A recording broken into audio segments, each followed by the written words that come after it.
Intercontinental Medellín. Para asegurar una experiencia placentera y segura durante tu estancia, presta atención a las siguientes recomendaciones. Nuestra prioridad es tu seguridad y bienestar en todo momento, por lo tanto, te invitamos a explorar nuestras instalaciones con confianza y tranquilidad. Por favor, respeta las áreas designadas para comer, mantén un tono de voz adecuado en el evento y recuerda que está prohibido fumar en las instalaciones. Te recordamos la importancia de cuidar tus pertenencias personales, ya que el hotel no asume responsabilidad por aquellas que no sean entregadas a nuestra custodia. En caso de detectar alguna actividad sospechosa, no dudes en contactar de inmediato a nuestro personal de seguridad. En caso de una emergencia, te pedimos que mantengas la calma y sigas estas pautas. Solicita asistencia a nuestro personal, identificable por sus uniformes y distintivos, localiza las salidas de emergencia y las rutas de evacuación y evita obstruir las salidas. Si se activa la alarma, sigue las instrucciones de nuestro equipo. En caso de necesitar evacuar el edificio, dirígete a la salida más cercana caminando por el lado derecho y sigue la ruta de evacuación hasta el punto de encuentro designado. Utiliza las escaleras de emergencia en lugar de los ascensores y asegúrate de apoyarte en los pasamanos. Durante una emergencia, si hay humo, mantén la calma, agáchate y cubre tu nariz y boca con un pañuelo o tela para protegerte. Recuerda que el edificio cuenta con gabinetes contra incendios y extintores ubicados estratégicamente. Si es posible, lleva contigo un documento de identificación y un teléfono móvil. Si te sientes mal o requieres primeros auxilios, comunica tu situación a nuestro personal de inmediato. Finalmente, estas sugerencias están diseñadas para garantizar tu seguridad y la de todos los demás asistentes. Agradecemos que las tengas en cuenta durante el evento y disfrutes de tu estancia en Intercontinental Medellín. Estamos encantados de tenerte aquí. Esperamos que este evento en Intercontinental Medellín sea inolvidable, lleno de elegancia y distinción. Nos veremos pronto.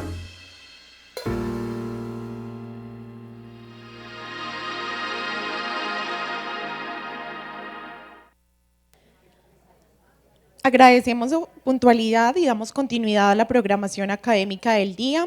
Ahora invitamos a la doctora Ana Silvia Ramírez Hernández. Ella es médico cirujano titulado convalidado en la Universidad Nacional de Colombia y el Instituto Médico de Rostov del Don en Rusia, especialista en Administración de Salud Ocupacional de la Universidad Jorge Tadeo Lozano de Bogotá.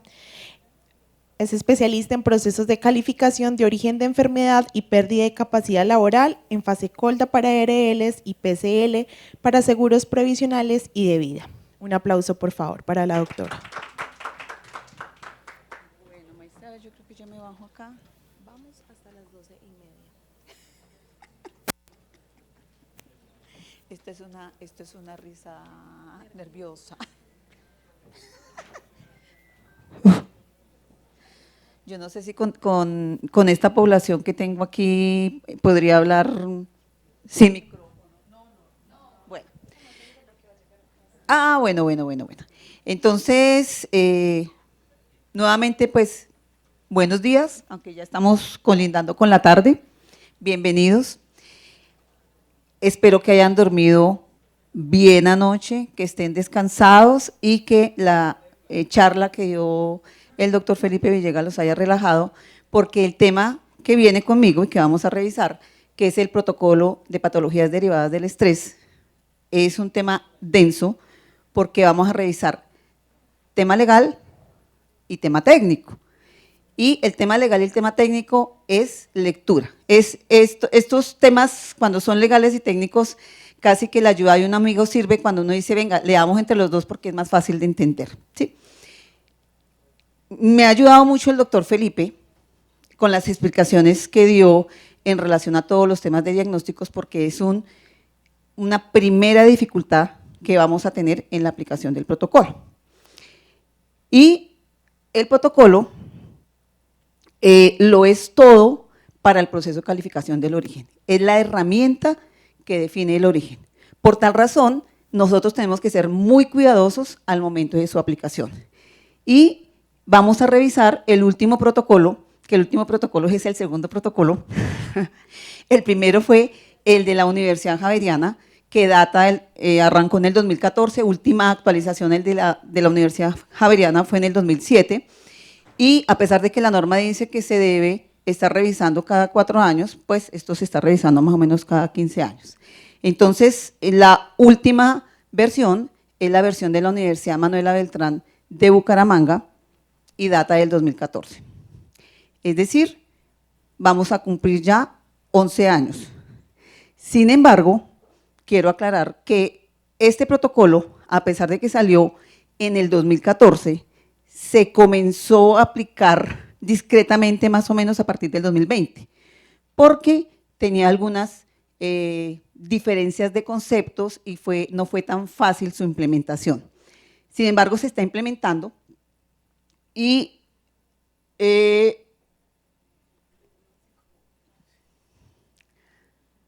hacia allá, ¿sí?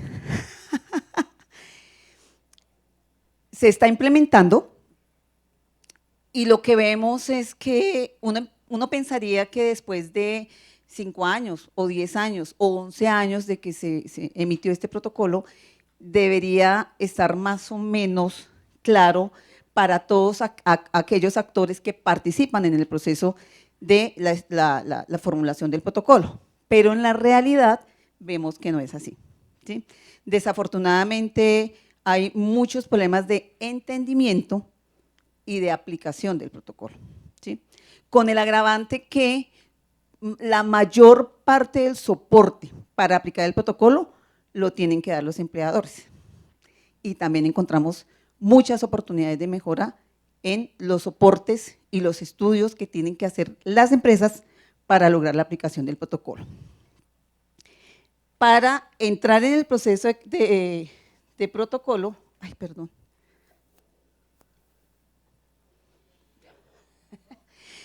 para entrar en el proceso de protocolo necesitamos, el proceso de calificación de patologías derivadas del estrés tiene que cumplir con todo el proceso de calificación de origen de cualquier patología.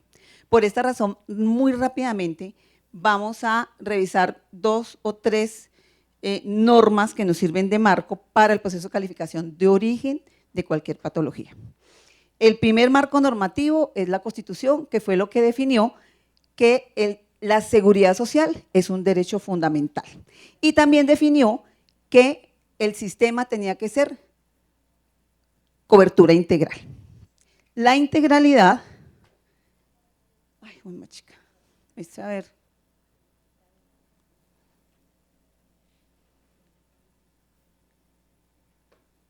No es para allá, ¿no?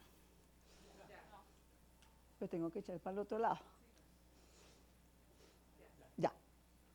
Entonces la integralidad se definió con 4 riesgos amparables que debe tener el sistema. El sistema tiene que tener los riesgos amparables: enfermedad, vejez, invalidez y muerte. Dentro de los cuales la vejez es el único riesgo amparable que es eminentemente de origen común. ¿Será que estoy haciendo mal o lo bloqueé?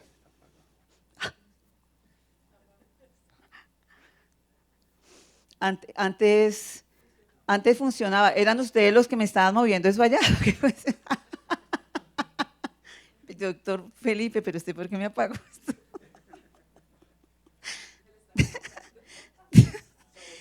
Imagínense, el único riesgo amparable que es eminentemente de origen común es la vejez, porque para la vejez los ciudadanos cotizan a un sistema de pensiones y, cumplidos los criterios, pues se pensionan de vejez, eminentemente de origen común. Bueno, digamos que con el tema del sistema. Los riesgos, las contingencias, enfermedad, invalidez y muerte, son contingencias que son afines tanto al régimen común como al régimen laboral. Por esa razón, se les debe calificar el origen, ¿no es cierto? ¿Cuál es la otra premisa que debemos tener en cuenta acá? Y es que frente a estas contingencias, nunca se le debe afectar al trabajador. Es decir, que la norma, que es la 1562, define que cuando haya sido calificado de origen en primera oportunidad, ese es el sistema que tiene que mantener la cobertura hasta que quede la calificación en firme. Es decir, que una vez quede en firme, si por ejemplo fue calificado de origen común, la cobertura la tiene que dar la EPS. Quedando en firme, se tienen que dar los procesos de recobro al interior de los 2 sistemas, sin afectar la prestación del trabajador. Esto porque lo enfatizo, porque encontramos que a veces se comienza a pelotear el paciente, ¿no? Llegan a la EPS y le dicen, no, es que usted ya fue calificado de origen laboral, entonces vaya a su ARL. Llega a la ARL, entonces le dicen, esto está calificado de origen común, y entonces esas situaciones no se pueden presentar, ¿no es cierto? Y eso lo está definiendo la integralidad del sistema y la norma legal, que no se puede afectar la atención del paciente. Ay. El otro marco normativo que tenemos es la 1562, que habla del sistema de seguridad y salud en el trabajo. El primer objetivo del sistema es la prevención. Eso lo dice el sistema. Y eso no solamente está en la 1562, sino en la 1295. Es la prevención.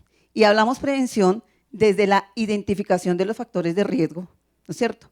Y la identificación de factores de riesgo se hace a través de matrices de peligros y panoramas generales de riesgo, ¿no es cierto?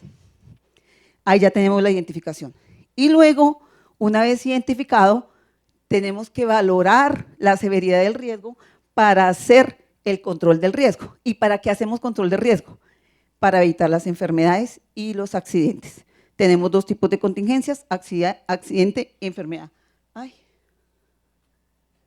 ¿yo hice esto?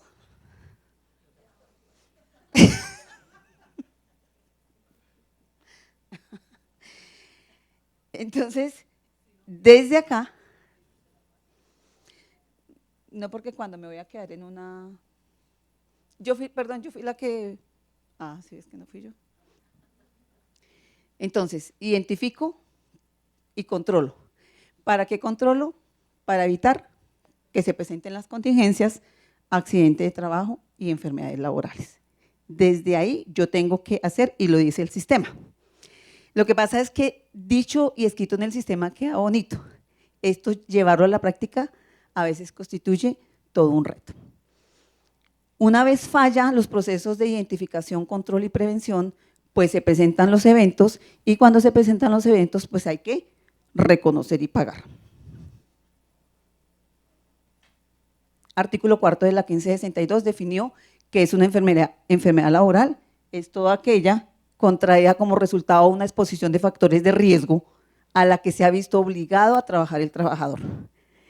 Si es una condición de riesgo que tiene la empresa, es decir, la empresa lo conoce, y si la empresa lo conoce, ¿qué debería pasar? Que se controle. ¿Sí? Esa es otra premisa. Si yo tengo un factor de riesgo, pues yo tengo que controlarlo. ¿Sí? Escrito en la norma también suena bonito. ¿Qué pasa en la práctica? Y por último, quiero traer esta norma, y es el artículo 142 del decreto 019, que definió cuáles son las entidades que deben calificar origen y pérdida de capacidad laboral. Aquí se menciona el Seguro Social porque el decreto es del 2012, cuando todavía existía el Seguro Social, pero hoy califica Colpensiones, las ARLs, las compañías de seguros de riesgo, invalidez y muerte. Estas son las compañías que acompañan en la cobertura de prestación económica y las que pagan las incapacidades por encima del día 181 hasta el día 540. ¿Sí? ¿Estamos sintonizados todos con esa norma? Va. Califican, por eso es que los fondos de pensiones no califican. Califican los fondos privados, no califican. Califican son las compañías de seguros que están apoyando este riesgo. Y las EPS son las únicas entidades que pueden calificar en primera oportunidad. Dicho eso, vamos a entrar en la norma legal de el riesgo psicosocial. Y solamente hay una norma legal, que es la resolución 2646, que data del 2008. Esta resolución sale después de que la Universidad Javeriana, el subcentro de la Universidad Javeriana, ya había trabajado el primer protocolo ya había salido, ¿sí? Ya se había definido cuáles eran los dominios y las dimensiones del protocolo. La última revisión del protocolo de la Javeriana fue en el 2007, la norma sale en el 2008, y después de que sale la norma, sale el instrumento, la batería, que sale más o menos en el 2010, que estableció la resolución en su consideración y disposición general. Primero, se definieron las responsabilidades para la identificación evaluación, prevención, intervención y seguimiento permanente de la exposición a factores de riesgo psicosociales en el trabajo. ¿Y esto qué es?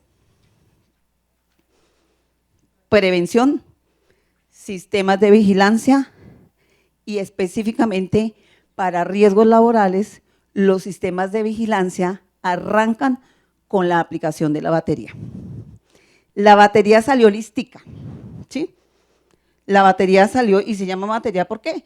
Porque tiene diferentes instrumentos que se deben aplicar y una vez aplicado viene el proceso de análisis y planes de acción. Los planes de acción tienen que ser, como lo dice el doctor, proporcionales a los niveles de riesgo, porque uno que identifica en un sistema de vigilancia, uno identifica expuestos, ¿no es cierto? Hay expuestos que son sanos, pero si hay una exposición, de todas formas hay un factor de riesgo. Y yo tengo un sano que si no lo intervengo, pues se puede enfermar. ¿Cuál es el otro grupo que puedo tener? Son los sintomáticos, que tienen síntomas, no son sanos, pero tampoco son enfermos. Y que si yo no los controlo, pues ¿qué va a pasar? Si yo no controlo, lo más probable es que me pasen a enfermos, no que se me pasen a sanos. En ese sentido, ¿qué tengo que hacer? Los planes de acción para la implementación del sistema. Y con los enfermos, pues si ya están enfermos, pues tengo que hacer algo también con los enfermos, ¿sí? Entonces, desde acá tenemos el soporte legal para poder hacer la intervención de todos nuestros factores de riesgos que están puntuando dentro de nuestras matrices de peligros o panorama general de riesgos como riesgos prioritarios. Y hoy por hoy estamos viendo que la incidencia y la prevalencia de patologías mentales van a aumento. No tenemos cifras oficiales porque las cifras oficiales nos las da Fasecolda. Fasecolda está desactualizado como más de 8 años en cifras. Puntuaba osteomuscular y probablemente siga puntuando osteomuscular. Mental estaba lo último, la última actualización por ahí del 2015 de Fasecolda, pero probablemente, no sé, siendo atrevida, se pudo haber saltado por lo menos 2 filitas, ¿sí o no? Porque la calificación realmente viene en aumento. Porque las patologías mentales no solamente sirven para estabilidad laboral reforzada, también sirven para la gota que derrama el vaso. Es decir, si yo tengo un túnel del carpo, una columna, una sordera, un problema cardíaco, me falta el síncope al peso, que es la patología mental, y con eso se logra una invalidez, ¿no es cierto? Entonces, por eso desde acá yo tengo que identificar cuáles son esos riesgos que tengo desde el riesgo psicosocial para poder implementarlos. No es fácil, sobre todo porque estos son diagnósticos que son muy intangibles. Ya lo vimos con el doctor Felipe Villegas, que el diagnóstico de verdad de estas patologías es muy, muy, muy complicado. Eso y el dolor creo que son de los retos más grandes para el sistema. Entonces, la primera determinación de la resolución es la identificación y control, es decir, sistemas de vigilancia. Riesgo psicosocial, ¿cuál es la herramienta para el sistema de vigilancia? La batería. La batería. Y la batería fue un documento que sacó la Universidad Javeriana y a pesar de que lo saca la Universidad Javeriana, si la empresa tiene otro instrumento validado y que demuestre la validez, pues lo podría aplicar. Hay que entrar, pero uno a veces dice, pero ¿para qué inventar el agua caliente? ¿No es cierto? Sin embargo, existe esa posibilidad. Y también establece la norma que para la determinación del origen de las patologías causadas por el estrés se debe utilizar el protocolo, que siendo una norma técnica es de obligatorio cumplimiento, casi que se vuelve una norma legal. La resolución 2646 nos define el qué, ¿no es cierto? Nos define el qué y definió muy bien dimensiones y dominios que se deben revisar en las empresas para poder implementar el protocolo.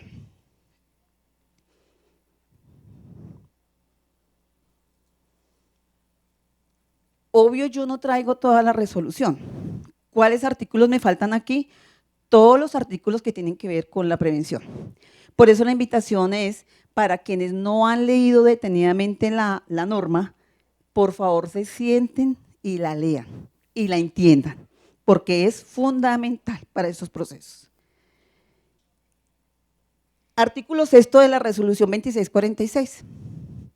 Aquí estoy tocando solamente protocolo, es decir, calificación del origen.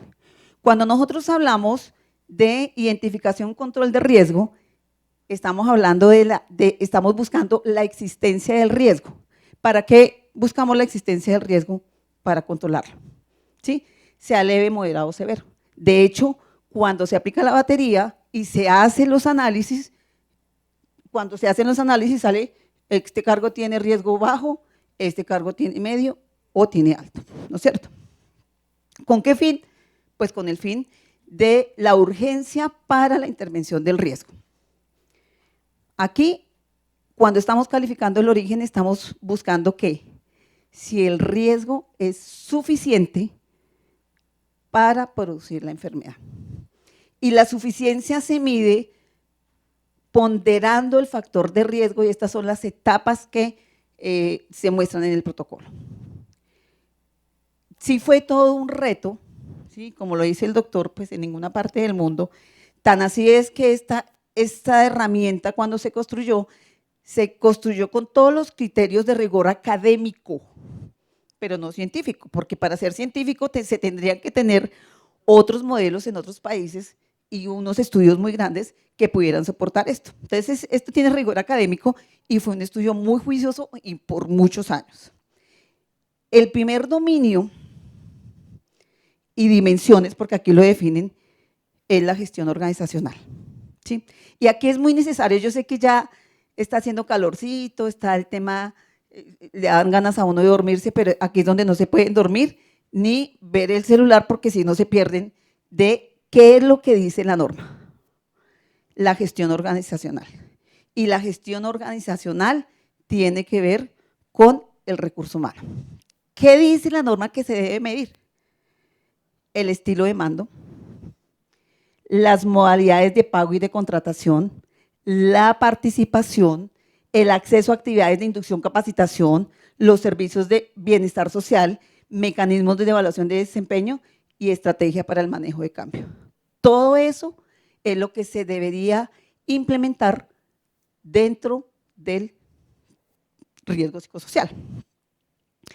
Características de la organización, formas de comunicación, cuáles son los avances o los desarrollos tecnológicos que tienen los diferentes cargos y procesos, cómo es la organización del trabajo, cuáles son las demandas cual y cuantitativas del riesgo en una persona. Recuerden que cuando estamos hablando de sistemas de vigilancia y de batería, estamos hablando que se aplica a poblaciones grandes, ¿sí?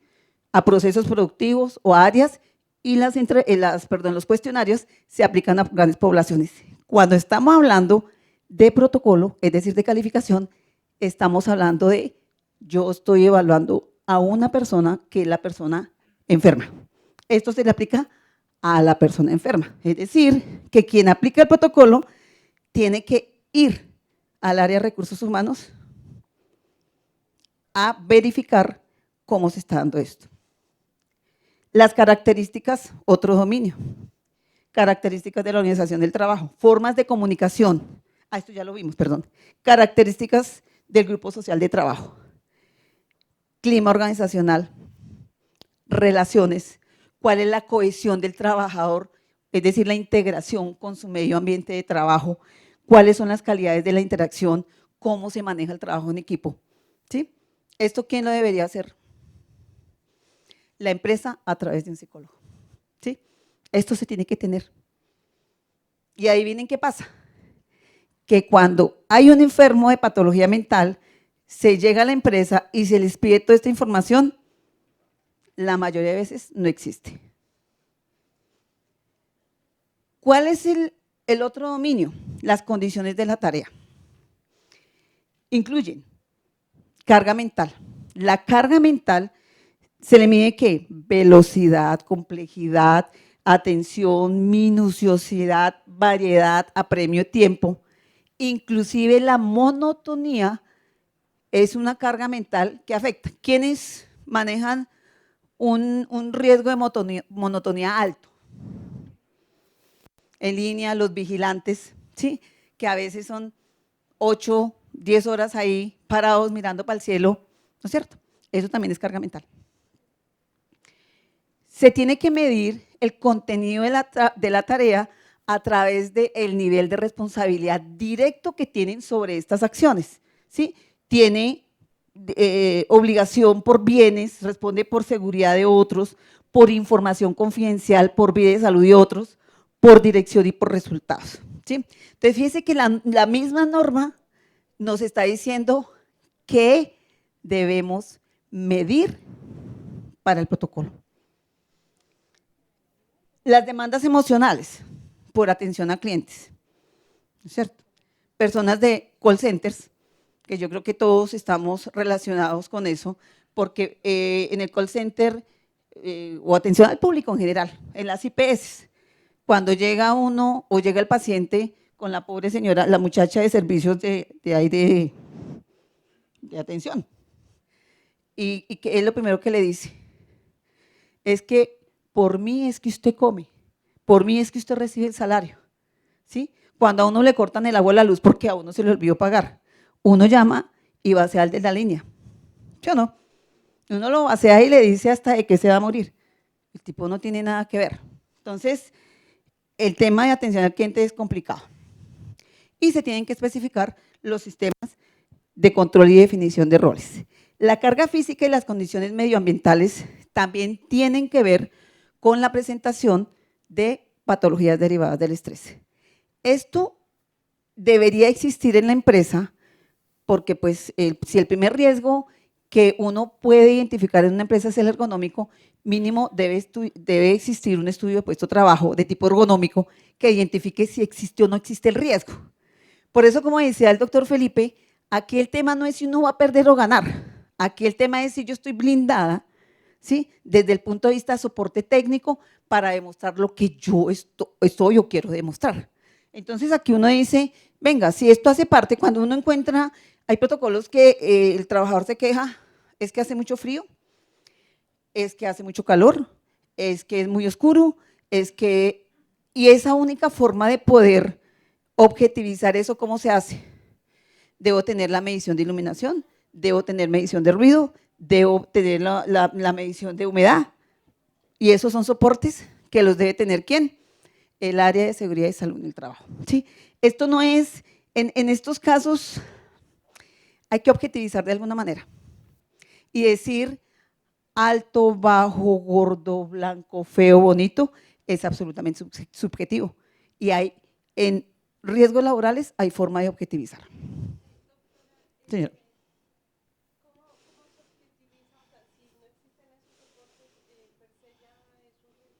Claro, claro, porque aquí es, ¿qué es lo que tú puedes demostrar? ¿Sí?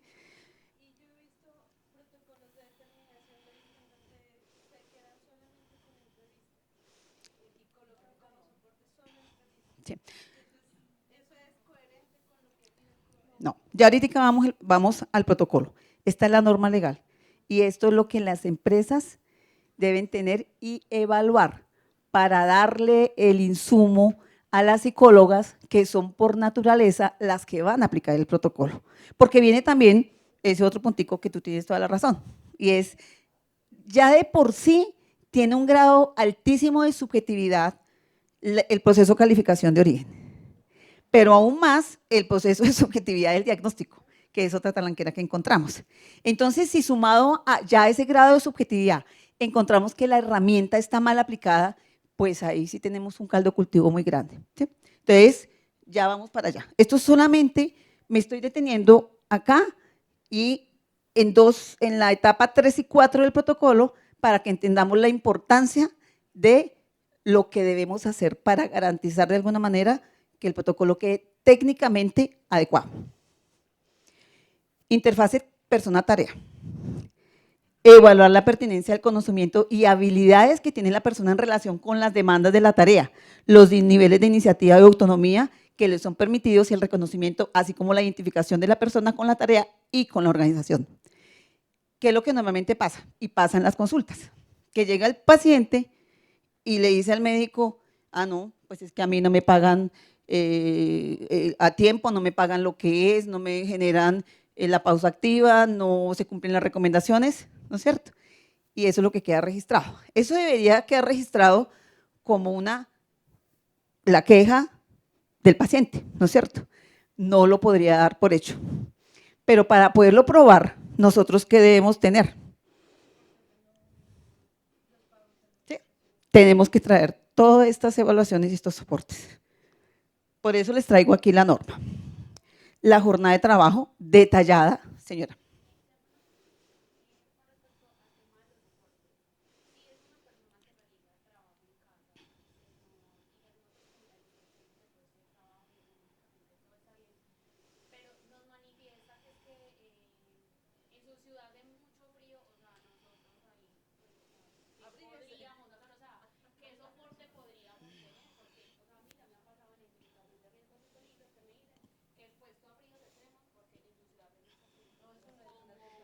No, todo lo que son…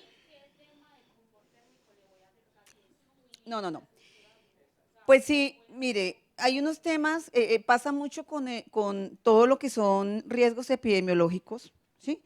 Es decir, que si yo me voy para Tierra Caliente, los Santanderes, me voy para los Santanderes, me voy para la costa, y hay un riesgo de paludismo, por decirte, entonces yo como empresa tengo que evaluar si se va o no se va para allá, porque si se va, el riesgo existe. Entonces, ¿ustedes qué tienen que evaluar? Si Bogotá es muy frío y la persona no le sirve el clima, pues o se va para otra ciudad o pues ese es un medio, o sea, esa es una condición ambiental. Bogotá es alto. ¿Qué hacemos para que la altura no le afecte? Y no es un riesgo laboral, exactamente.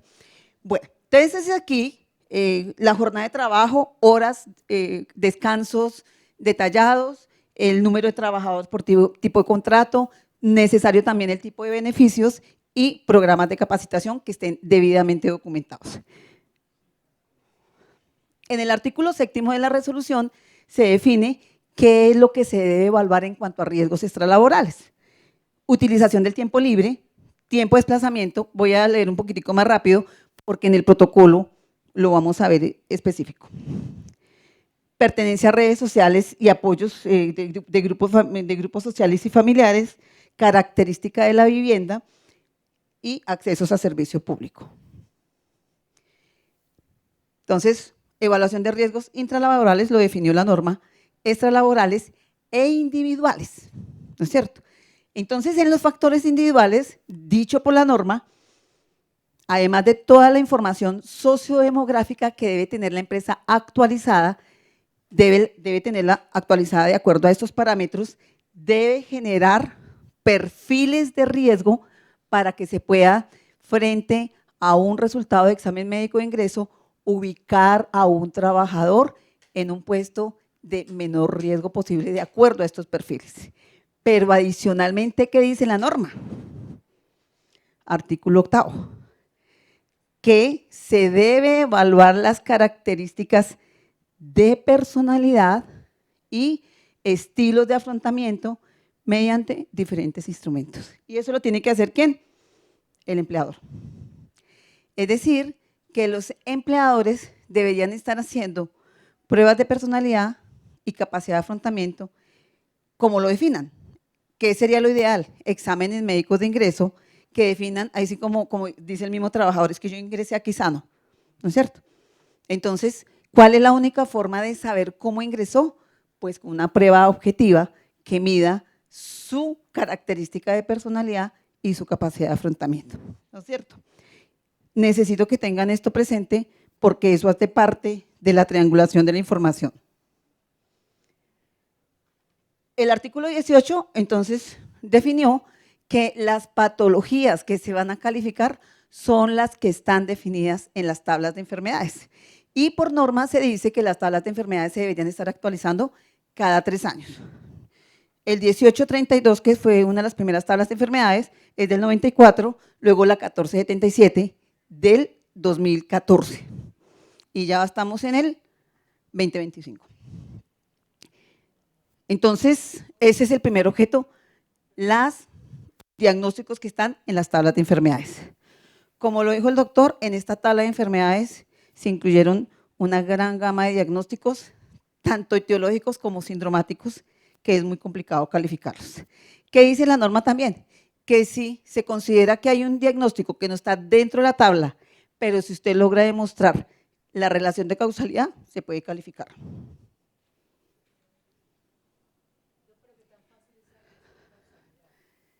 No, eso hay que, con decirte que no veo el primer caso que haya sido calificado desde el 2008, porque si a veces no somos capaces de demostrar la relación de causalidad de los diagnósticos que están en la tabla de enfermedades, pues mucho más otros diagnósticos que pueden no estar. Hay unos diagnósticos que no son de patología psicosocial, por ejemplo, las talcosis en cuanto a respiratorio, que uno sabe que aunque no está dentro de la tabla, si está el riesgo, y el riesgo se puede mostrar mediante mediciones, pues se puede mostrar la relación causal. ¿Sí? No en patologías derivadas del estrés, pero se podría hacer. Entonces, el artículo 19 fue quien determinó que se debe utilizar el protocolo. Y en el protocolo tiene que estar ¿qué? El cómo se va a aplicar la norma que está definida en la 2646. Se supone que el protocolo se va a actualizar cada 4 años. Vamos a entrar entonces en el terreno como tal del protocolo. Y yo, lo mismo, muy atrevidamente a veces uno juzga a quienes lo aplican, que normalmente son las psicólogas, normalmente no siempre tiene que ser la psicóloga, y a veces uno no logra entender en qué condiciones la psicóloga está pudiendo aplicar este protocolo si no se le entregan los fundamentos de hecho necesarios para que se pueda objetivizar y disminuir el sesgo en el proceso de calificación. Entonces, volvemos a la versión de la Manuela Beltrán, a pesar de que este protocolo tiene algunas dificultades de interpretación. También he de decir que cuando sale la resolución, sale el decreto de la 1477, donde se incluyeron otras 20 patologías, ¿no es cierto? Entonces, antes de que se terminara el 2014, tenía que estar actualizada el protocolo en relación a la tabla de enfermedades. Se le dijo a la Universidad Javeriana, pero la Universidad Javeriana muy responsablemente dijo, en 3 meses no lo logro, porque habría que hacer otras 26 tablas de matrices y demás. Entonces, pues, la Universidad Manuela Beltrán de Bucaramanga, muy estoicamente, dijo, pues yo lo hago en 3 o 4 meses, y eso probablemente generó a que haya oportunidades de mejora en este protocolo. Entonces, el decreto a utilizar es el 1477, donde se amplió el número de diagnósticos y también permite hacer la calificación de otros diagnósticos que no estén en la tabla. Creo que ya quedó ampliamente revisado la multicausalidad en el origen de las patologías, es decir, que no puede uno presumir que solamente las condiciones individuales son las que están definiendo el origen, sino hay una cantidad de condicionamientos ambientales y de otro tipo que pueden llevar a agravar o a generar el riesgo. Se deben cumplir todos los criterios epidemiológicos, no nos vamos a quedar acá. Se debe necesariamente evaluar el riesgo intra y extralaboral. No es posible calificar el origen si falta alguno de esos, ¿sí? Y tristemente pasa que a veces o la empresa se niega a aplicar el protocolo, a veces por costos, porque si ustedes van a ver, es muy minucioso el proceso de aplicación del protocolo, entonces eso está incidiendo directamente en el costo. Mientras que una batería, ustedes contratan a una auxiliar, perdón, a una psicóloga, yo les voy a decir cualquier número, ¿sí? Contratan a una psicóloga para la aplicación de batería, pero pues, ¿qué es la aplicación de la batería? Voy a aplicar aquí 50 baterías, 50 instrumentos, encuestas. Y pues luego la psicóloga tiene que hacer la interpretación y los planes de acción, ¿no es cierto? Y ya. Entonces, la empresa llama y dice, bueno, es que tengo una enfermedad, entonces yo necesito, me están pidiendo allá de la EPS o de la ARL el protocolo. ¿Usted cuánto me cobra? Entonces le dice la psicóloga, bueno, por el protocolo yo le cobro 1,5 millones. O sea, no me crean, eso es cualquier número. Pero por la batería yo le cobro 200,000. Y entonces algunas empresas dicen, no, pues me sale más barato la batería, pues aplíqueme otra vez la batería. Y resulta que la batería no sirve para la cuantificación del riesgo. La batería sirve para sistemas de vigilancia, identificación y control del riesgo. Pero eso pasa, eso pasa. Entonces, aquí hay que medir intra y extralaboral, pero adicionalmente se tiene que tener las evaluaciones de las condiciones individuales, tipo de personalidad y capacidad de afrontamiento. Eso se tiene que tener. Y todos los perfiles epidemiológicos, porque de eso se trata la triangulación de la información. Para garantizar la calidad de un protocolo, se debe tener toda la información y la información debe venir de diferentes fuentes. ¿Sí? De diferentes fuentes. Las etapas del protocolo. Primera etapa, nos la facilitó mucho el doctor Felipe Villegas. Yo copié tal cual, para evitar sesgos, copié tal cual el pantallazo del protocolo. Primero, tiene que ser realizado por un especialista, ¿sí? Los diagnósticos por psicólogo no se aceptan, ni por médico general. El médico general direcciona y debe ser confirmado por un especialista. El diagnóstico debe cumplir con los criterios vigentes que han sido formulados por autoridades científicas reconocidas internacionalmente para cada patología, ¿no es cierto? Aquí, por ejemplo, con todo el tema de las clasificaciones que también nos quedó ampliamente definido, ya viene el CIE-11 y el DSM-5, que tampoco se estaba aplicando tanto el DSM, íbamos con DSM-4, ¿no es cierto? El diagnóstico debe sustentarse en las pruebas clínicas y paraclínicas acordes con los criterios diagnósticos que se hayan tomado como referencia. Y esto aplica sobre todo para las patologías derivadas del estrés, gastrointestinales y cardiovasculares, que por el nivel de sensibilidad y especificidad de las pruebas es mucho más fácil diagnosticar. Para poder diagnosticar una gastritis, ¿sí?, o una enfermedad ácido péptica, pues se tiene que hacer una endoscopia. Para poder determinar si hay una patología cardíaca, pues se tiene que hacer un ecocardiograma, los Holter, las pruebas de esfuerzo, y eso facilita mucho más el diagnóstico. No así los diagnósticos de patología mental, que lo acabamos de ver. ¿Cuál es el otro criterio y con qué base se dio este criterio? Pues no sabemos. Pero el criterio es que el diagnóstico se ha debido confirmar y se debe tener como mínimo 2 años de evolución y comprobarse el tratamiento a través del tiempo, de esos 2 años. Uno pensaría que para poder, y como con cualquier enfermedad, si hay diagnósticos de patología mental que requiere unos 6 meses para que se estructuren, pues uno mínimo necesitará, el manual de calificación de pérdida exige que para calificar la pérdida de capacidad laboral debe tener como mínimo 1 año de tratamiento, bien llevado.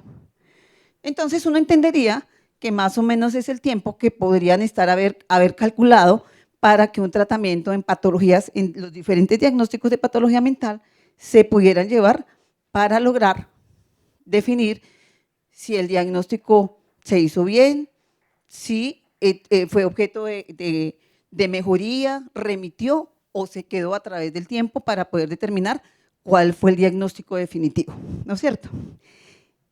Y esta es la primera talanquera con la que uno se encuentra, señora.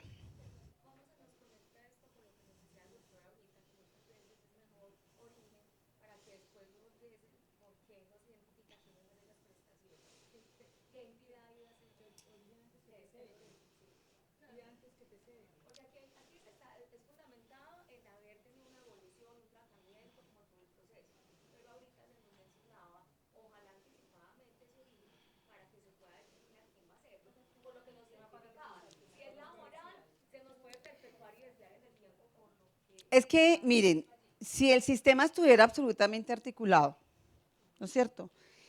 Uno diría, cuando no se puede iniciar, ¿cuándo inicia el proceso de cobertura de una prestación? ¿Qué dijimos?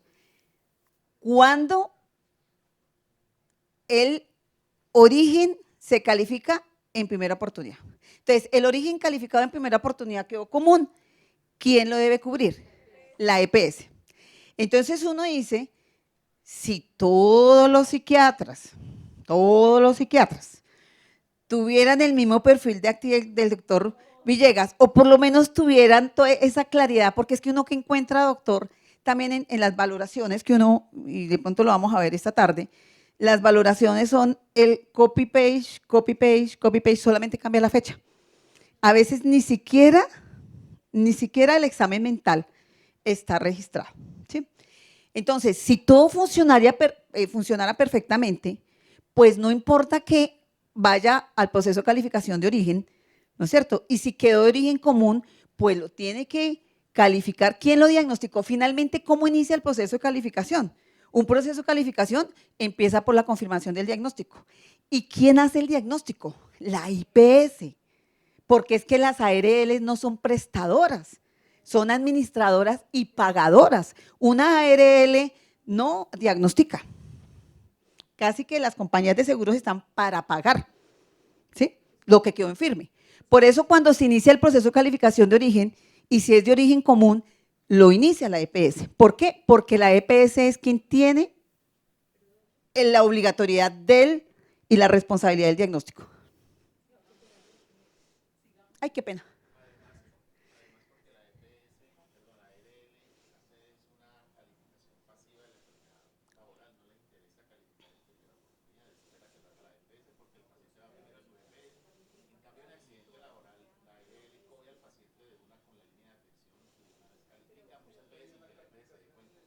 Pero recuerden que el proceso también está definido por normas legales en la primera oportunidad. Es si el paciente solicita la calificación a la ARL la tiene que hacer. Por la facilidad de quien hace el diagnóstico. De origen. A ver.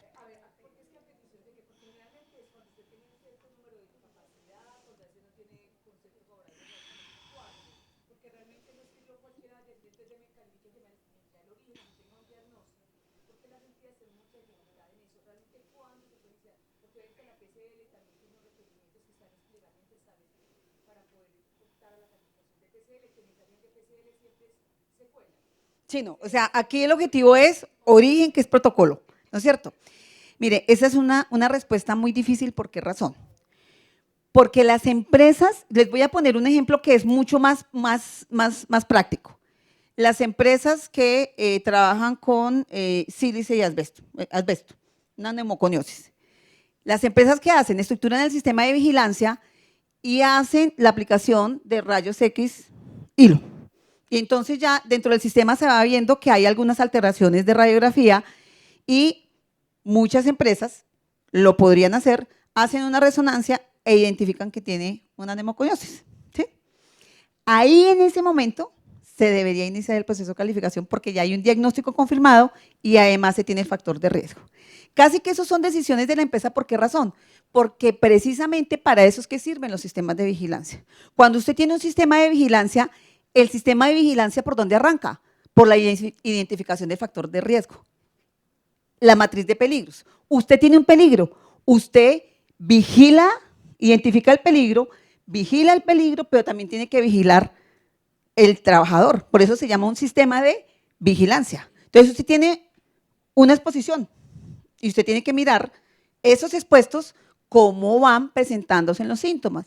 Por eso la importancia de que los profesionales que manejan los sistemas, hacen exámenes médicos periódicos, sean tan absolutamente buenos que sean capaces de ir identificando esos síntomas primarios que se están identificando. Dentro del sistema de vigilancia, las empresas deben tener todos sus equipos para desarrollar ese programa. Doctor. Yo no voy a robar mucho tiempo, pero creo que es fundamental. La pregunta que tú haces es fundamental y es, hay dos perfiles de pacientes. El 70% son patologías osteomusculares derivadas de una enfermedad o un accidente que terminan derivando en algo psiquiátrico. Y el otro 30%, que es este paciente que está presentando la doctora Ana Silvia, que es el paciente que puede tener una posible patología derivada del estrés. Y es muy diferente. Entonces, al paciente que tiene una posible patología derivada del estrés, le aplico el protocolo. Al otro, la ruta es diferente, ¿cierto? Porque ese no tiene ninguna patología derivada del estrés. El otro tiene una posible patología derivada de algo osteomuscular. ¿Sí me hago entender? Y es fundamental porque, y quiero hacer esta aclaración, porque es que muchos médicos laborales arrancan con todo el proceso para la determinación de la patología derivada del estrés y uno va a ver y es una secuela de una T, que no tiene nada que ver, ¿cierto? Entonces dice, no tiene ningún riesgo intralaboral, es común. No. Es que esta patología se derivó de una secuela osteomuscular, ¿sí me hago entender? Entonces, al paciente que tiene una patología derivada del estrés, yo como psiquiatra o como médico, yo sí espero que me llegue calificado como laboral para atenderlo o como común. Y ese sí tiene que arrancar con todo el proceso de origen, desde la EPS y todo el cuento, ¿cierto? Con todo esto que está mostrando la doctora Ana Silvia. Pero el paciente que yo estoy atendiendo y que tiene un túnel del carpo, un síndrome doloroso regional complejo, ¿cierto? Que es ese 70% que yo les digo que es derivado de algo osteomuscular, a ese yo sí lo quiero atender tempranamente. Entonces vean, esto es fundamental la aclaración porque es que uno tiene que tener muy claro, oiga, ¿esto de dónde viene? ¿Derivado del estrés o derivado de algo osteomuscular? Exacto, sí, u otras patologías. Entonces, lo derivado del estrés y el burnout son secuelas de accidente de trabajo. Eso ya está confirmado que sea una secuela, va directo y se tiene que coger tempranamente y también tienen que existir rutas de atención, tanto en la empresa coordinadas con la ARL. Pero estos son patologías derivadas del estrés como enfermedad, como enfermedad.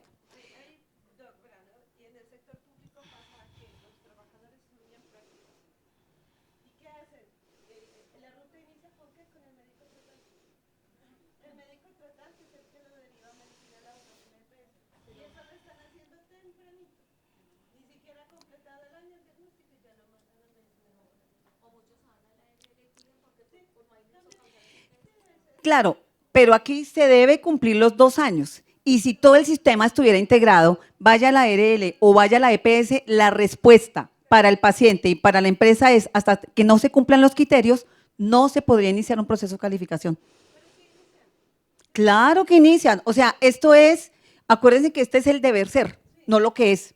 El deber ser, esto es el deber ser. Desafortunadamente no inician y ahí tenemos diagnósticos de 1 mes, 2 meses, sin que se haya iniciado tratamiento. Hay diagnósticos que se hicieron hace 10 años, estuvieron 2 meses y luego se les reactiva al momento en que tienen un llamado de atención.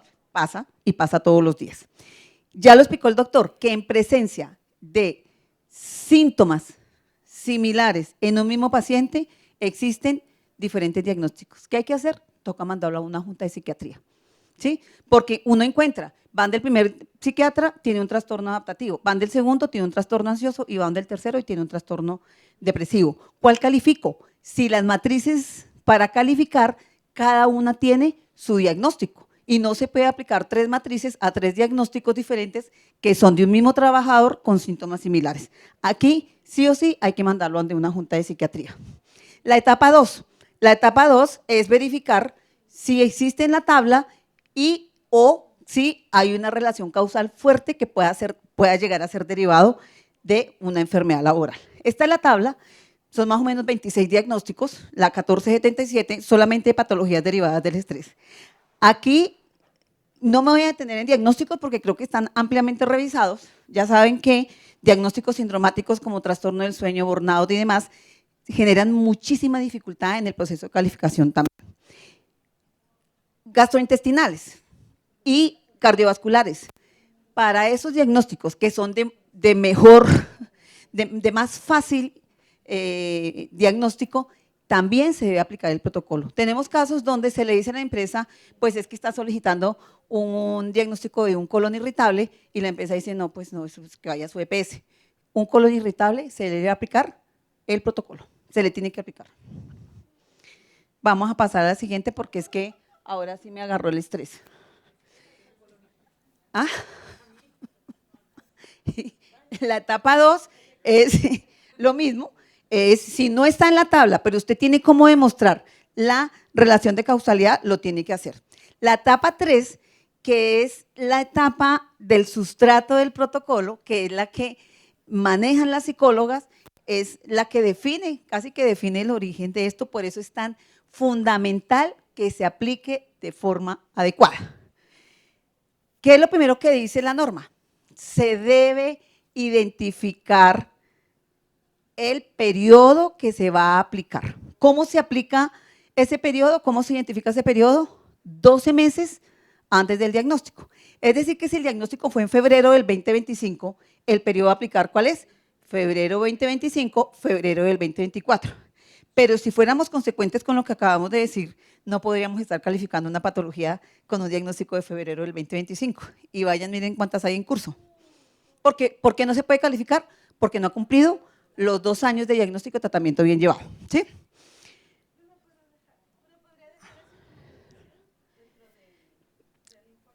O sea, se debe dejar en el informe cuando me diga, por ejemplo, una tutela, ¿no es cierto? Que hay que hacerlo, pero si no, uno con una cartica formal se le debería estar informando al trabajador.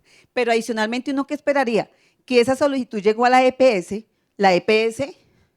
genere la carta informándole, no se puede porque no ha cumplido criterio. Y si se va para la RL, pues debe también decirle, no se puede. Pero ¿qué pasa hoy en día? Que va a la EPS así con un mes de diagnóstico y lo califican. ¿Qué sería lo ideal? Que el sistema estuviera articulado, debidamente capacitado, debidamente formado, y eso es lo que no pasa, por eso es que tenemos estas situaciones tan críticas.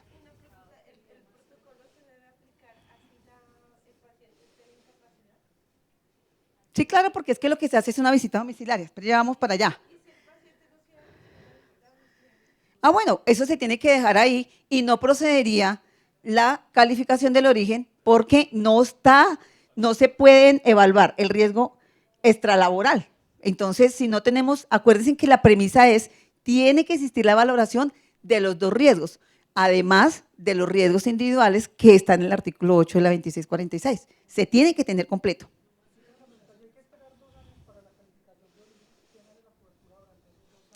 ¿Qué dijimos?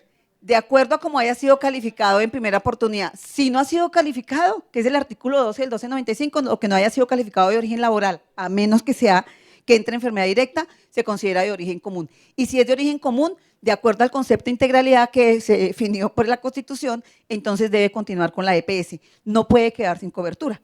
¿Hasta que qué? Hasta que quede firme. ¿Listo? Lo coge si ya quedó en firme, si quedó de origen laboral, la cobertura por ARL y entre ellos allá se buscan allá el tema de cómo es que se van a pagar lo que cubrieron. ¿Listo? Fundamental, la triangulación de la información. La triangulación viene de triángulo, es decir, que debemos tener en cuenta factores intralaborales, extralaborales, individuales y todas las fuentes de información de exámenes médicos de ingreso periódicos,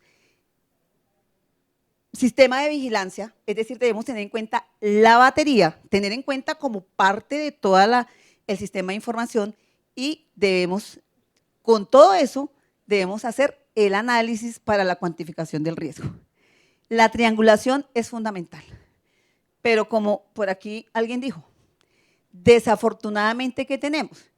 Llega el paciente y le dice a la psicóloga, es que a mí mi jefe me maltrata, y probablemente sea cierto, no sé, me maltrata, es que no me pagan, es que no, y desafortunadamente la psicóloga se queda con esa información y con esa información es que hace la estimación del riesgo. Eso es un gran error.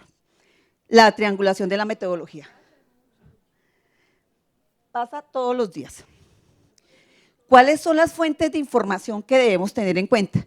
Primero que todo, las entrevistas. En ninguna parte de la norma se dice que se tenga que tener visita domiciliaria, pero se sugiere la visita domiciliaria. ¿Por qué razón? Porque se tiene que tener el acceso a la historia clínica. Los trabajadores, ¿dónde tienen la historia clínica? En su casa. Se tiene que validar dónde vive, cómo es el transporte, el acceso a vías, cuál es el tiempo que transcurre entre ida al trabajo y de vuelta. Todo eso se puede validar más en una entrevista. Y se sugiere que siempre se entreviste al trabajador. Ay, yo estoy como MasterChef. No, levanten las manos, no. Ah, bueno, es que la veo que eso. Entonces, primero, visita domiciliaria al trabajador, ¿sí? La psicóloga que tiene que llevar sus instrumentos al protocolo, hay anexos que se deben diligenciar y que son absolutamente completos. La batería ya están los instrumentos, la batería se aplica para los sistemas de vigilancia. Aquí la psicóloga tiene que escoger los instrumentos que normalmente en el protocolo de la Javeriana se sugirieron para que sean utilizados, o tiene la autonomía, si hay instrumentos validados, de llevarlos para diligenciar. Lo que no se recomienda es que se hagan preguntas que vayan direccionadas de a usted le duele mucho la barriga todos los días, entonces, ¿qué le va a decir el trabajador? Claro, a mí sí me duele la barriga todos los días, ¿no es cierto? Entonces, ojo con la aplicación de esos instrumentos. Al trabajador, entrevista.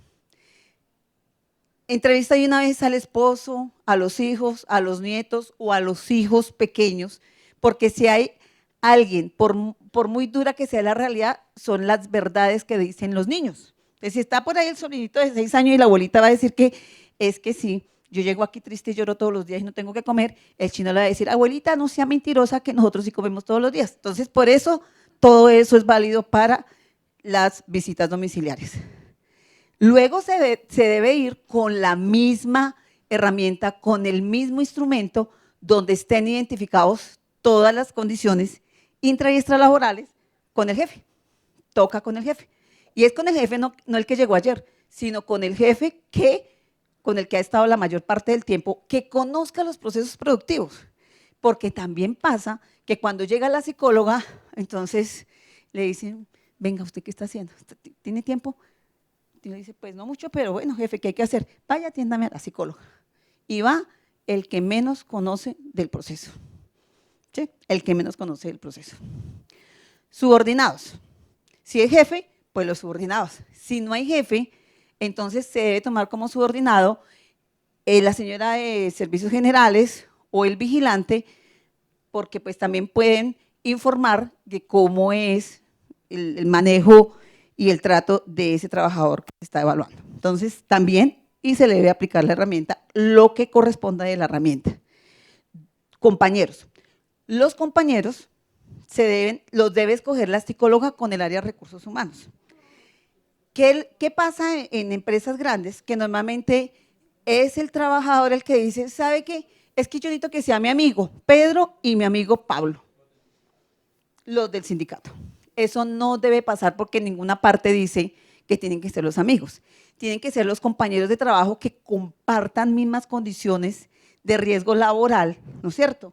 Que lleven un tiempo prudencial en el mismo cargo, mismas funciones, para que puedan objetivamente describir el cargo, porque aquí nosotros no buscamos que sea origen común o laboral.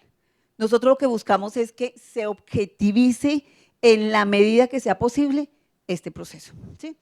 Los compañeros. Y por último, con el área de recursos humanos, que tampoco casi no hacen parte de estos procesos. Porque el área de recursos humanos, si en la entrevista la señora dijo que no le pagaban el salario, ¿cómo se debe validar que sí le pagaban el salario? Pues en recursos humanos, pásenme los soportes, las colillas de pago, y deben pasarles soportes en físico, es decir, la fotocopia, porque adivinen que eso debe ser parte del expediente que se vaya para las juntas y para los juzgados. Entonces, en ese orden de ideas, si uno no aporta esa carga de prueba, pues ¿qué puede pasar? Que cuando llegue a una junta, el trabajador diga, ah, no, pues es que yo dije que no me pagaban, la empresa dijo que sí, y entonces pues aquí ¿qué vale? Vale lo mío. Si yo no pruebo, pues ¿qué va a pasar? También se le cree primera palabra al trabajador. Entonces, todos esos anexos se tienen que aportar. La historia clínica. La historia clínica la debe tener en su mano la psicóloga. Debe comenzar a buscar en historia clínica desde cuándo inició sus consultas por psiquiatría. Fechas y hechos registrados en el formato que viene anexo al protocolo. Se tienen que registrar y sacar la fotocopia o pedir la fotocopia de ese soporte de historia clínica para aportar como parte del expediente, ¿no es cierto? La historia clínica ocupacional, ¿sí? ¿Cómo fue el examen médico de ingreso? El examen médico de ingreso viene acompañado de pruebas de personalidad y capacidad de afrontamiento. Si lo tiene, se tienen que anexar. Yo sí quisiera saber como cuántas empresas están haciendo evaluaciones de personalidad al ingreso y midiendo capacidad de afrontamiento de los trabajadores.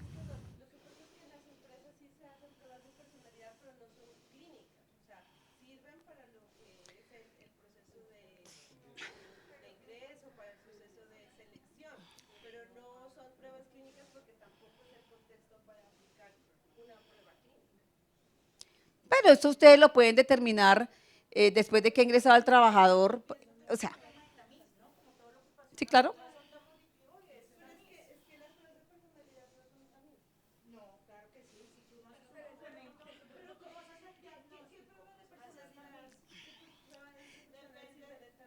No, las…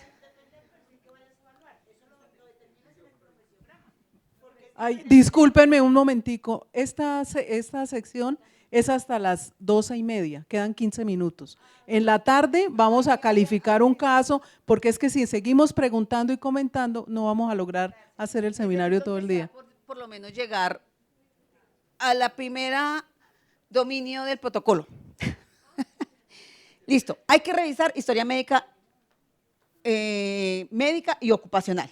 Hay que registrar la percepción del trabajador, las expectativas del trabajador, hay que realizar la reconstrucción de síntomas, se tiene que tener en cuenta y revisar los sistemas de vigilancia de los factores de riesgo psicosocial, los panoramas generales de riesgos, matrices de peligros y sistemas de gestión.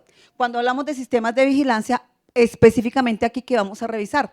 La aplicación de la batería y los resultados de la batería. Estos son los dominios y las dimensiones que definió la Manuela Beltrán que se deberían aplicar. Aquí yo hago la claridad que estos son los mismos y dimensiones que se aplica en la batería. Por esto fue uno de las principales talanqueras, por decirlo de alguna manera, para arrancar con la aplicación del protocolo, porque si yo ya tengo que revisar el sistema de vigilancia y la batería, ¿como para qué voy a aplicar otra vez la herramienta de la batería para medir lo del protocolo que está en contravía a lo que dijo la norma legal?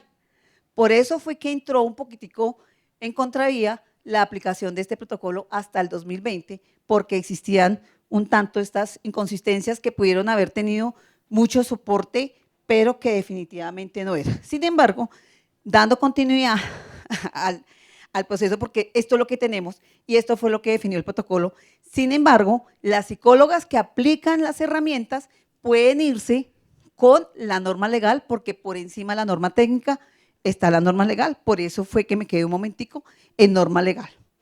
Entonces aquí, en el protocolo, existen, acuérdense que aquí miramos, aquí están los dominios, demandas del trabajo. Parte de las dimensiones de las demandas del trabajo está la demanda cuantitativa, la carga mental, las emocionales, la exigencia de responsabilidad, demanda de la jornada, la consistencia del rol, influencia del ambiente laboral y sobrelaboral. Aquí están todos los dominios, entonces aquí se comienza a especificar y por eso es tan importante que la psicóloga cuando va a aplicar este protocolo lea la definición. Entonces dice demanda cuantitativa.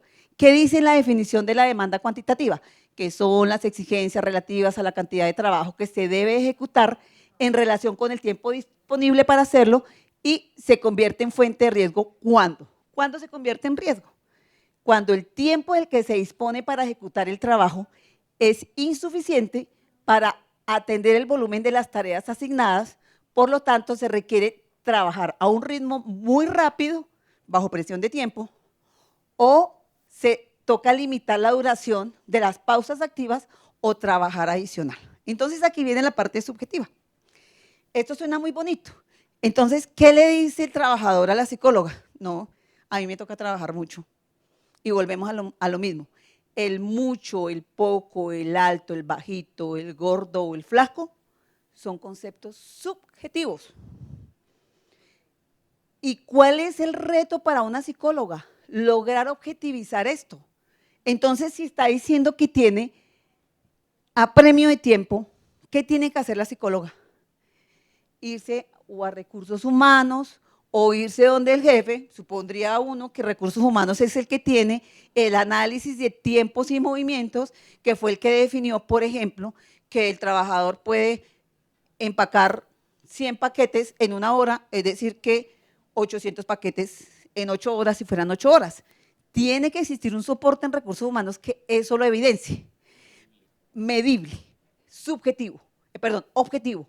Sí, la empresa demuestra, ¿sí?, que efectivamente en el periodo, ojo porque además esto hay que hacerlo en el periodo, yo tengo que evaluar febrero 2025, febrero 2024.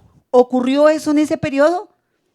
Ah, sí, es que se incapacitaron 2 trabajadores y aumentó la demanda de producción. Efectivamente, sí se demuestra que hay un apremio de tiempo. Chuleado, entonces ya tiene como, pero en el periodo, porque otro de las grandes dificultades y errores que se tienen en el protocolo es que se califica por fuera del periodo. Entonces a veces dicen, ah, sí, es que en 1992 fue que el trabajador se incapacitó y entonces a mí me tocó trabajar. Pues no le sirve en el 1992, no sirve. Por eso yo siempre digo cuando salen esas patologías, sobre todo el trastorno adaptativo, que digo que a los 6 meses se cayó de la cama y a los 50 se volvió bobo. Entonces uno dice, ¿sí?, coherencia. El otro ejemplo,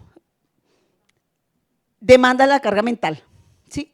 Entonces hay una exigencia cognitiva alta, cantidad, complejidad, velocidad. ¿Cuándo se convierte en riesgo? Pues cuando esto supera esas características. ¿Cómo se valida? El jefe o recursos humanos. Tampoco sirve la palabra del jefe o de recursos humanos, que es que yo se lo juro que no fue así. Evidencia, soporte, carga de prueba. Medicina laboral, todo se trata igual que en todo el derecho laboral, en la carga de la prueba. Si usted no tiene la carga de la prueba, graves. Y así, cada una de estas vamos a detener más porque si no, no podemos seguir. Ustedes van a ver que cada una están definidas las dimensiones, la definición y el indicador de carga de riesgo. La invitación aquí es que el indicador de riesgo debe estar debidamente documentado y tiene que ser parte del expediente. Estos son todas las, ¿y qué tiene que hacerse? Tiene que evaluarse todos los dominios y todas las dimensiones en el periodo que se definió. Por eso en el documento tiene que registrarse el diagnóstico confirmado y de una vez se tiene que definir el periodo. Esto todo es intralaboral. Estas son las dimensiones y dominios extralaborales, ¿sí?, que tienen que ver con el tiempo fuera del trabajo, las relaciones familiares y demás, que ahí también es vital el soporte de historia clínica. En la historia clínica, y pasa, ¿no? O sea, el paciente dice, es que yo después del accidente o tuve una exposición, el jefe me gritó y eso fue tan severo que yo de una vez, pues el nivel de severidad me llevó a consultar. ¿Ustedes qué tienen que pedirle? Pues la copia de la historia clínica de si fue tan severo, tuvo que haber una consulta. Entonces, todo lo extralaboral también se tiene que evidenciar y soportar. Estas son las definiciones y siempre frente a la definición, el indicador de riesgo y el soporte, que tiene que ser parte del expediente. La información sociodemográfica y la información ocupacional, que se debe tener sí o sí, la norma dice, actualizado año tras año, y eso sirve para los perfiles de los trabajadores para la ubicación adecuada en sus sitios de trabajo. Los dominios individuales, como ya dijimos, se tiene que tener las pruebas de personalidad y capacidad de afrontamiento, que tienen que ser también pruebas validadas, porque si no, pues no servirían. Esto aquí yo lo coloco porque esto es lo que manda la resolución. Y es un tanto diferente a lo que se aplica con la batería, porque para el protocolo de riesgo psicosocial se está casi que utilizando doblemente la batería, ¿sí? Y acuérdense que la batería es para la identificación del riesgo, mientras que el protocolo es la cuantificación del riesgo para ver si el riesgo es suficiente. Sin embargo, si se va a utilizar la batería, por lo menos que se haga individual y de forma adecuada con todos los soportes que se deban tener para garantizar la objetividad del caso. Aquí todo esto es, digamos que las diferencias entre la resolución y lo definido en el protocolo. Bueno, aquí habla de los instrumentos.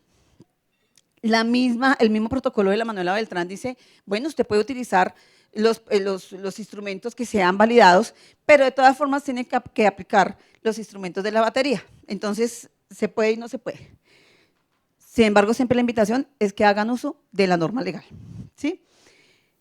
Aquí también dice que pues se tiene que hacer uso de los instrumentos. Disculpen que vaya tan rápido, pero no nos da el tiempo. Estos son los instrumentos que componen la batería. Estos instrumentos fueron los que trabajó la Universidad Javeriana, y estos instrumentos, todo eso lo van a tener en los soportes que les van a dar de las memorias. Sí. Aquí el protocolo define cuáles son los instrumentos que se pueden utilizar. Las fuentes también de información extralaboral, fíjense ustedes que dentro de todo, por eso es que los perfiles epidemiológicos también sirven de información para la triangulación de la información. Por eso toda esa información tiene que ser entregada y debe tener acceso la psicóloga para que pueda evaluar debidamente los factores de riesgo. Triangulación de información, otra vez lo escribo aquí un poco grande para que se entienda que si no hay triangulación va a haber sesgo en la aplicación del protocolo, y cuando hay sesgo queda mal aplicado el protocolo. Y si queda mal aplicado el protocolo y el protocolo es el que define el origen, pues más o menos jodidos estamos, porque se aplica mal y queda mal calificado el origen. Una vez tengamos identificada los riesgos intra, extra, las condiciones individuales, y tengamos toda la información de que estamos hablando ahorita de todas estas fuentes, entonces se tiene que estimar el riesgo. La estimación del riesgo también es subjetiva, ¿sí? Sin embargo, se trató de objetivizar en condición cotidiana y evento vital. Se clasificó en 3 clases, 1, 2 y 3, leve, moderado, severo. Y se trató de alguna manera de definir unos parámetros para poder ubicar, ¿sí?, el riesgo, la severidad del riesgo en alguna de esas condiciones. Entonces se tiene que medir el tiempo de exposición, la frecuencia de exposición y la intensidad de la exposición. Entonces dice, si es un riesgo alto, el alto es el 3, se debe puntuar 3, es que la exposición es constante y supera más de la media jornada laboral. Si es 2, la exposición es menos de la media jornada laboral, y si es baja, es ocasional o menos de 1/4 parte de la jornada laboral, ¿no es cierto? Esto no es tan fácil. Esto medirlo es también subjetivo. La frecuencia, dice, si se presenta más de 15 días al mes, si se presenta entre 8 y 15 días al mes, la situación en que en el periodo que se definió, 25 de febrero del 2025 al 25 de febrero del 2024. No sirve ni en enero, ni en diciembre, ni en 1992, es en el periodo. Y luego viene la intensidad. Entonces dice, las alteraciones, si es severo, alteraciones serias en la salud del trabajador, enfermedad o síntomas que ocasionan incapacidad o muerte. Quiere decir eso que si es una afectación tan severa, ¿qué debió haber pasado? que el paciente tuvo que ir al médico, ¿no es cierto? Y debe mediar una historia clínica. Si yo estoy muy enfermo, voy al médico y mínimo voy al servicio de urgencias, porque si voy a consulta externa y me dan la cita a los 6 meses, pues entonces no fue tan severo. Todo ese es el análisis que se tiene que hacer. Pero adicionalmente tiene dificultades serias en la vida laboral, el retiro, despido, efectos altamente negativos para los resultados, aunque, ¿qué va a pasar? Cuando despiden a un trabajador, lo primero que hace el trabajador es irse para el psiquiatra o para el servicio de urgencias para que le diagnostiquen una enfermedad mental porque está muy estresado, ¿no es cierto? Alteraciones serias en el entorno familiar como efectos de esa exposición. Y así sucesivamente se tiene que evaluar esas condiciones de riesgo dentro del periodo que se estableció. Para eventos vitales, aquí también se hace un simulo de hasta dónde puedo definir si el evento vital es grave, moderado o severo, o leve. Sin embargo, los eventos vitales son situaciones que acontecen que superan la capacidad de afrontamiento de una persona. Muerte de un familiar, de un hijo, una separación, la muerte del perro. La muerte del perro es otro integrante de la familia, situaciones de enfermedad. Todo eso son eventos vitales. Son eventos que ocurren en un momento determinado y que caen dentro del periodo. Ah, se le murió el papá, pero se le murió en el 2023. No sirve porque no le cayó en el periodo. Tiene que ser evaluado dentro del periodo y un evento vital supera la condición cotidiana. Es decir, que si se le murió un hijo o se le enfermó un hijo en ese periodo y posterior ya comienza con esa criticidad, que es lo que hoy vamos a ver también en el caso de esta tarde, entonces posiblemente sea un evento vital y el evento vital sea suficiente para calificar el origen común o laboral. Está la tablita de la estimación de los factores de riesgo. Entonces está el factor de riesgo, la fuente del factor. Entonces, ¿qué va a evaluar la psicóloga? Las demandas del trabajo. ¿Cuál es la descripción del factor de riesgo? Yo aquí puse cualquier cosa. En ese periodo el trabajo aumentó y renunciaron 3 personas. ¿Cuál fue la valoración de la exposición? 1, porque de pronto se le aumentó el trabajo solamente en 2 horas. ¿Sí? Por eso todo ese nivel de evidencia debe tener la empresa. El nivel de intensidad. Pues sí, me generó algo de estrés, pero pues 2 horas de más que trabaje y me están pagando las horas extras, pues no me tuvo que haber generado tanta. Y si el trabajador no me aporta historia clínica que demuestre que consultó o por lo menos que fue al servicio médico de la empresa, pues no habría cómo comprobarlo. Y la frecuencia, pues es que eso ocurrió durante 3 meses y esos 3 meses me cayeron dentro del periodo. Entonces, ¿qué hago? Sumo 1, 2 más 3, 6. La valoración o la estimación del riesgo es 6. ¿Cuál fue la fecha del inicio de síntomas? 1 de abril del 24 al 10 de marzo del 2025. ¿Sí? Uno dice, ¿me cayó dentro del periodo o no me cayó dentro del periodo? Ojo, porque aquí se tienen que tener en cuenta, por ejemplo, las incapacidades. Ah, es que el trabajador en el 2025, entre febrero 2024 y 2025, estuvo incapacitado 6 meses. Entonces, si estuvo incapacitado 6 meses, pues la frecuencia no puede ser 3, ni la intensidad podría ser 2. De pronto, en los 6 meses, solamente tuvo pues 2 horas de más de trabajo y es un riesgo 1, ¿no es cierto? Entonces, ahí le daría el factor de riesgo estimación 1. Esquivo, registro la fecha en que ocurrió y la fuente de información, soporte, recursos humanos, la historia clínica a tal fecha, todo eso, y tengo que tener el soporte para aportarlo como parte de evidencia.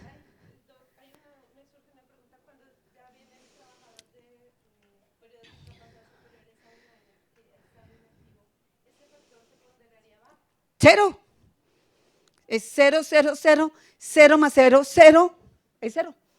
No hay factor de riesgo. Entonces, no puede continuar porque ahí, vamos a ver, aquí les puse el de la Universidad Javeriana, que adicionalmente abajo escribía anexos, documentación que respaldan la valoración de los factores de riesgo psicosocial. Siempre se tiene que aportar y eso pocas veces viene.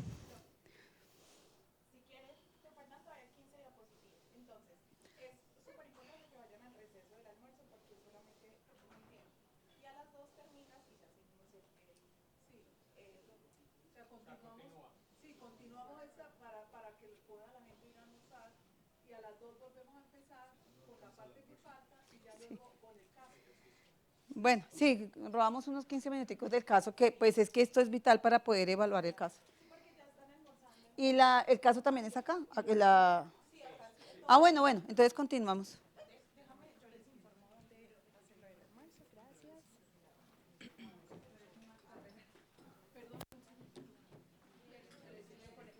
Ay, qué pena, les quería decir, tenemos un código QR que lo vamos a compartir cuando la doctora Ana Silvia termine la parte de ella, donde está el documento para que todos queden con la información de las dos presentaciones de la mañana. Entonces, ahora en la tarde lo vamos a compartir. Ha llegado la hora de hacer una pausa más larga para nuestra jornada del almuerzo. Los invitamos a disfrutar un delicioso buffet en la terraza y el restaurante Pepe y Malancene, en la terraza Próceres y en la terraza Citará, el cual estará dispuesto en 2 momentos, a las 12:30 y a la 1:15, donde se podrá disfrutar el uso respectivo de la escarapela para reclamar el almuerzo. Nos encontramos a las 2 de la tarde.